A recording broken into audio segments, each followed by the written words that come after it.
Hey guys, it's Gutsy here with a short recap of the holiday mixed scrim we had with a bunch of great Fairplay clans. Sorry for the delay, I was out of town visiting family after the new year, and I just wanted to say thanks to everyone involved. It was an awesome war, had a lot of fun, and well, the Kryptonian side, they are a family that has, the Kryptonian family has two podcasts, the clashfiles.com and the Clash of Clans podcast.com.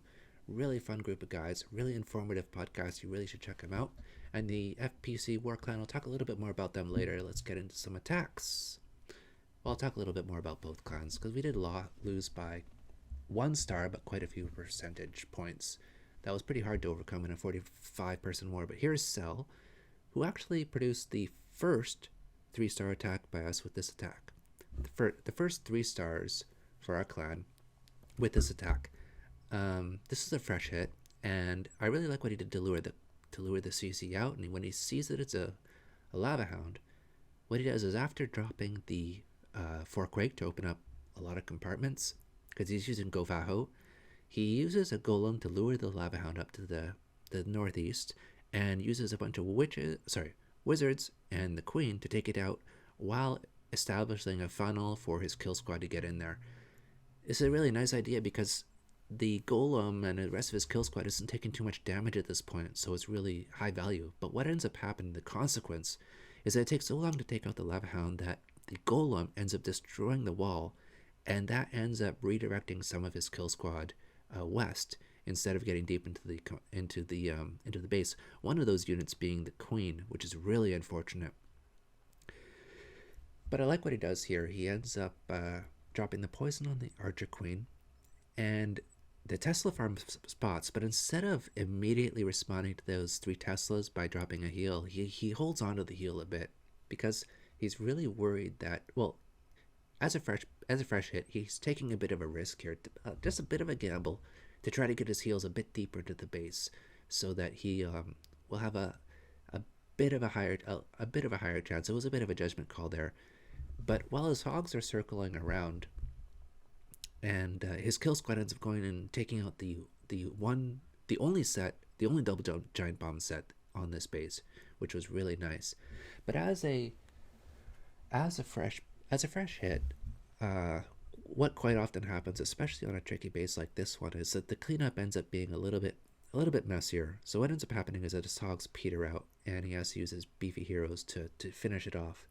So I'll just talk a little bit about while the cleanup's happening. On the Kryptonian side, there was a RazeInfinity, House of L, Savage Sloots, Steal the Glory, Noble Hero, and Kent Farmhouse.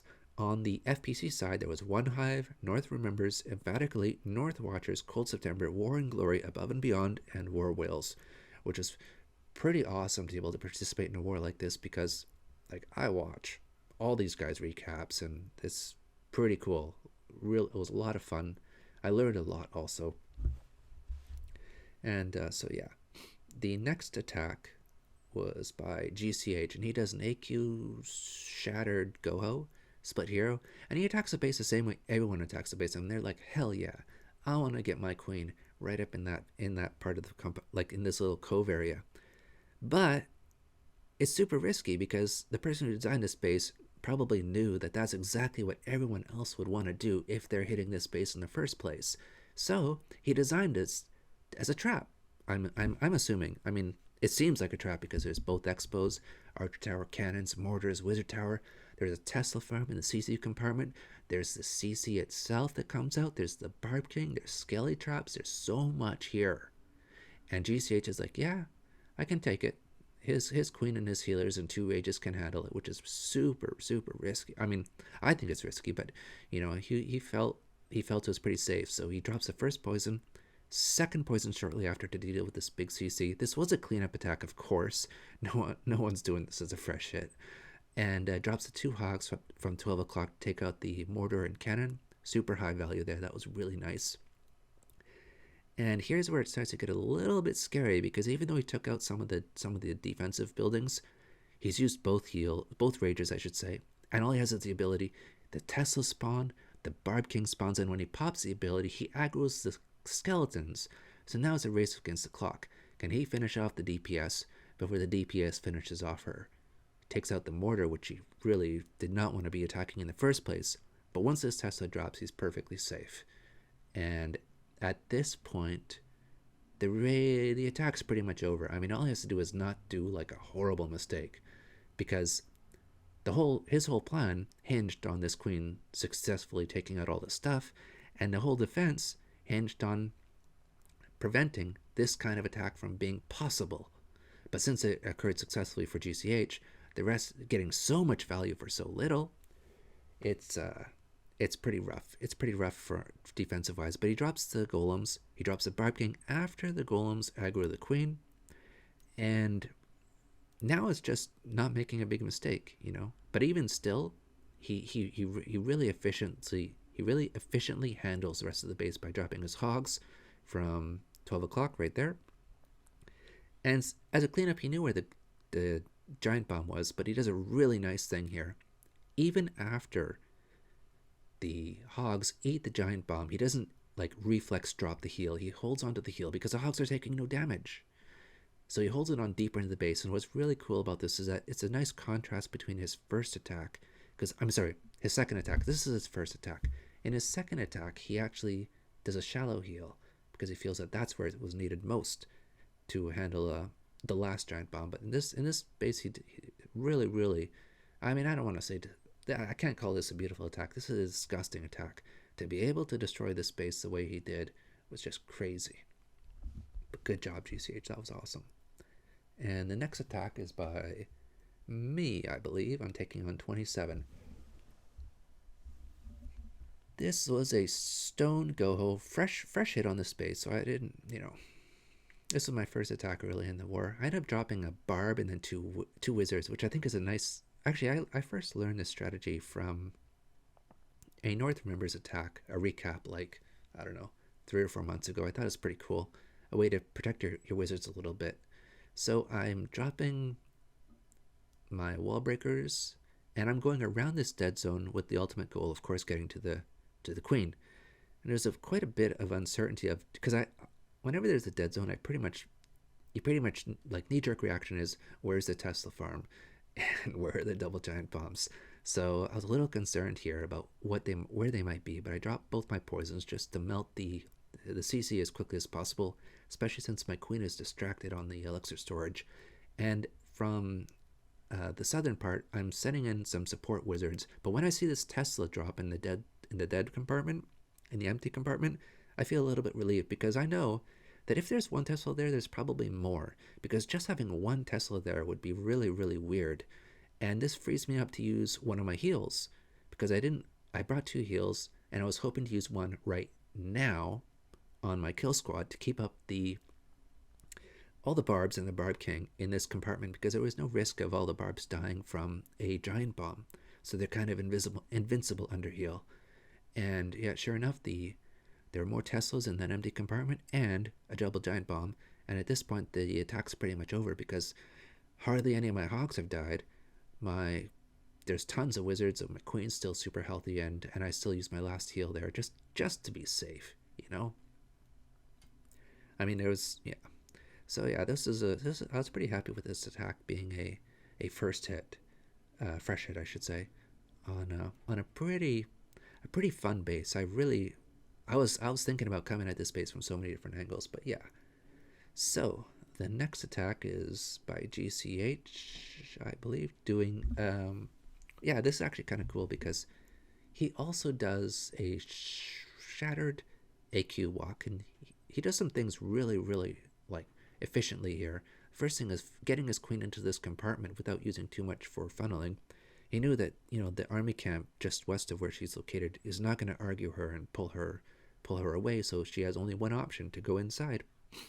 It's really, really great. And he ends up also luring the lava hound, because of course this is a cleanup attack, and he uses the archer healer combo to neutralize the lava hound.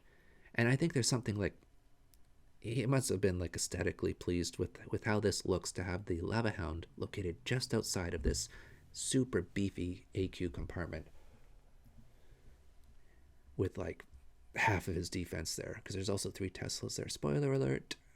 And so what he does is, quite often when there's a double jump, kill squad is you go through a base, like you'll go diagonally cutting in inside and then out. But what he does is he double jumps along the base because of this massive dead zone, and he knows where the double giant bombs are going to be popped in a sec. And his plan involves hitting the strongest part of his base with most of his troops, with his kill squad and his hogs combined, because there's like the Archer Queen compartment has so much there. Like I think three Teslas, Wizard Tower, Archer Tower, both expos, and of course both heroes. I mean, it's super beefy, and the mortar that's just located outside actually. But by hitting it as strong as he does with a heal on top of it, he just crushes his space. And here's a 3-finger drop on the hogs, followed up by the heal. And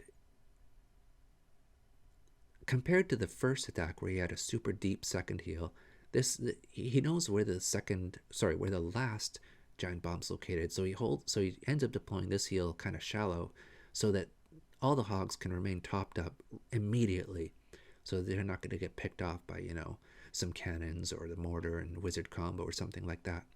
Uses the poison to finish off the skellies, and then it's just game over. Super, like really, really nice attack on such a strong base. I mean, this was a really, really cool design.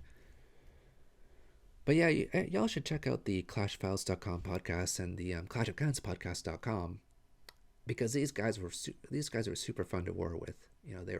They were hilarious. I mean, they had some jokes that they'd say, throughout the war, and I remember them, but I'm scared to actually tell these jokes because people might be like, "Oh, that's a Clash Files joke. What's Gutsy doing stealing that?"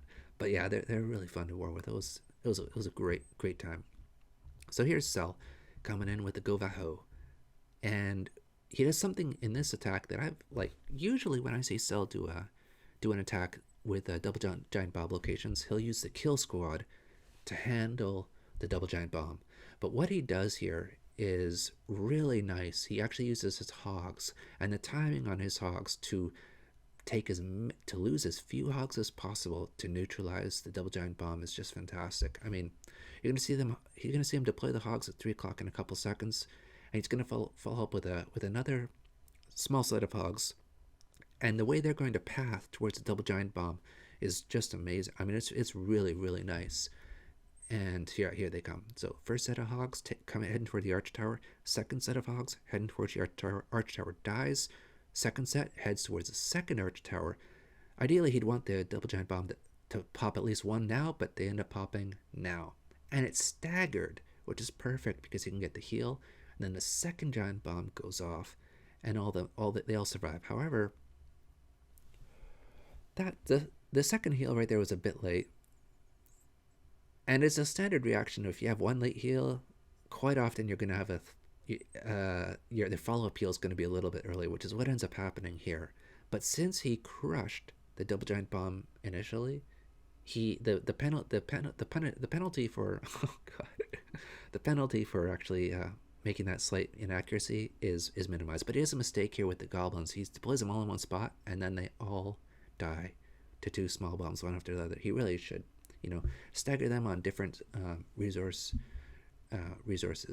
just to make it so that doesn't happen. But it was an awesome attack. I mean, that was really, really nice.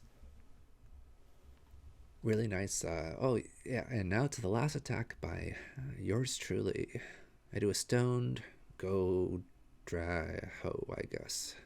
And I was really happy with my plan for this attack. I do a golem, hog, super high value hog, but then I screw up and I place my queen right in line of the arch tower, so she starts getting hit really hard. I have to pop her ability early while I'm establishing the funnel for the hogs. But the key of this strategy is I'm going after the wizard tower Tesla farm right in that one compartment with dragons. But the key for this attack is this dead zone that my kill squad's entering in. I noticed after I take care of the clan castle, there's so little there's so few towers attacking my kill squad that I can use the wizards and the queen to kind of just circle around, taking out defense after defense. So the idea is they go after the cannon, then the air defense, then the cannon, then the clan castle, and if the kill squad ended up going west, then I would have used my hogs to try to take out the east with, of course, spells as support. But if they went east, then it was going to use the hogs to support the dragons west. But what ends up happening is this golem sticks to the wall, so I end up using, after deploying the dragons, the jump for that golem to help tank for the dragons. And I basically get like a perfect split. I mean, I didn't even think this was possible when I was planning out this attack, but it was just really, really, really nice. So since I had the dragon tanking for the, since I had the golem tanking for the dragons a bit, I didn't really need the hogs. I probably didn't need the hogs anyways, but so I ended up deploying the heal just to top up all the dragons in case there's traps. I knew that from a previous attack, because this was a cleanup, of course. I knew from a previous attack that there was like one black seeking air mine up in the AQ compartment, but since the split was so nice and the plan was so strong that this base ends up getting crushed. Yeah, it was really strong attack. I mean, and yeah, it was pretty awesome to, oh yeah, I swag the rage. It's pretty awesome getting the chance to see to see this attack highlighted on Jake's Onehive YouTube channel. That was pretty sweet. It's like awesome. So anyway, I just want to say thanks again to everyone involved for making this war possible and letting us participate. We had a lot of fun, and definitely check out the clashfiles.com podcast when you can, the Clash of Clans podcast.com, to keep up with discussions on what's happening at the current scene of Clash of Clans. All right, thanks very much everybody, and see you guys later. Bye.